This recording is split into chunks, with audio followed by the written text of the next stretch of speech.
நான் இந்த ஜனத்தை உங்கள் கையில் ஒப்பு கொடுப்பேன். ஹல்லேலூயா.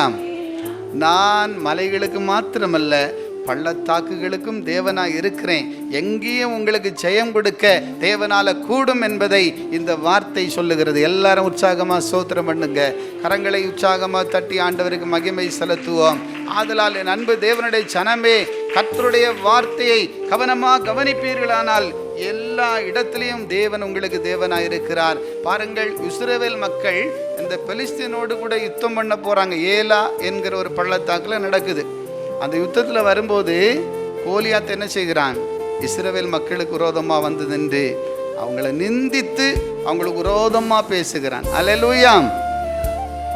ஆனால் அந்த நிந்தையை கர்த்தர் அதே அதிகாரத்தில் மாற்றி போட்டார். அல்லேலூயா சொல்லுங்களேன். இல்லையா? பெலிஸ்தியன் 40 நாள் நிந்தித்தான், தேவ பிள்ளைகளுக்கு விரோதமாக பேசினான். இப்போ 2 மலைகள் உள்ள ஒரு இடத்துல பள்ளத்தாக்கில் தான் இந்த ஏலா என்கிற பள்ளத்தாக்கு. அங்கே தான் என்ன நடந்துச்சு? சண்டை நடந்துச்சு. Praise the Lord. அல்லேலூயா. சவுலும் இஸ்ரவேல் மக்களும் கூடி இருந்தாங்க. அப்போ தாவீது வரல. அப்புறம் இதெல்லாம் நடக்கும்போது தான் தாவீதை கர்த்தர் கொண்டு வருகிறார். அல்லேலூயா சொல்லுங்களா. அப்படி தேவ மனுஷன் தாவீது அங்கு வரும் பொழுது கோலியாத்துக்கு எதிராக நின்று அவன் சண்டை போட்டு அதில் ஒரு பெரிய வெற்றியை காண்பதை பார்க்கிறோம். அல்லேலூயா சொல்லுங்களாம். தேவ பிள்ளையே, உனக்கு விரோதமாக இருக்கிற நிந்தையின் கிரியைகளை கூட என் தேவனால மாற்றி போட முடியும். கையை தட்டி கர்த்தரை ஸ்தோத்திரம் பண்ணுங்கள்.